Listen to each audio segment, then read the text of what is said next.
This morning. Thanks so much. Let's talk about this. With me now, Shaun Rieley, a veteran who served in Iraq and is now with Concerned Veterans for America, and Lieutenant Colonel Scott Mann, a Green Beret who is the founder of Mission America. Welcome to both of you. Hi, Carol. Thanks for having me. Nice to have you here. So Shaun, you heard the crowd booing Kapernick as he walked out onto the field, and then he knelt down, and there was a service member right in front of him. Did Kapernick deserve those boos? Well, I think the important thing to notice here, or to think about here, is that in our country there is a right to free speech. We don't always have to like what's being said. We don't always have to like the methods that are being used to express it. But there's an important principle of free speech, and that, at the end of the day, is what veterans serve for.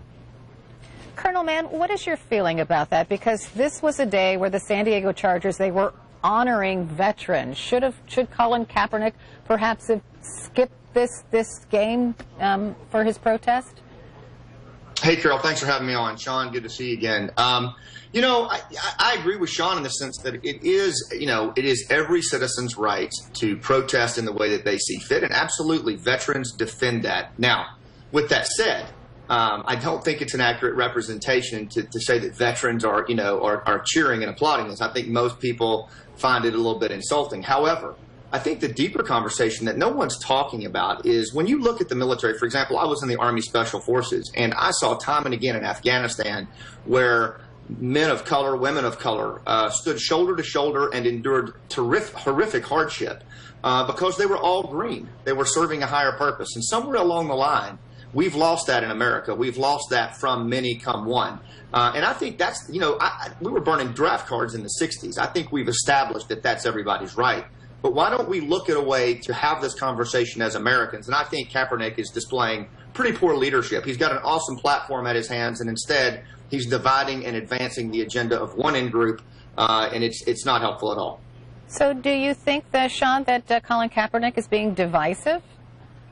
Well, I think that there are important issues that we need to take a look at. I think across the aisle, across the political spectrum, people have agreed that criminal justice reform is something that's needed in this country. It's something we need to take a look at, and so I think he's drawing attention to that important issue. Now, again, I don't want to say that we have to endorse what he's saying or how he's saying it, even if we agree with what he's saying. But the principle here is that it might even be ironic in a certain sense that he's protesting the very flag that represents the country that provides him this freedom. I'll grant that.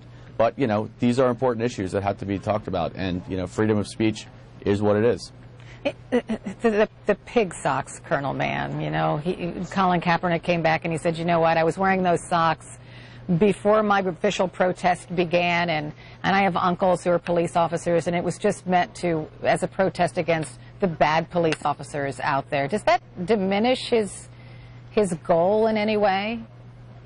Well, I think it does, Carol. I mean, I don't know how you feel about that, but I mean, to me, that's a blanket statement when you have pigs on your socks with police officers' hats on. I think that's pretty darn divisive. And, I've been reading comments that he made on Sunday where he said cosmetologists have more training than police officers, and that police officers only have 6 months worth of training, and that's a horrendous, amount of training. But guess what?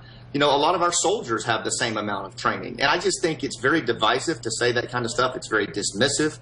I think law enforcement officers, our military, they do a lot to protect us.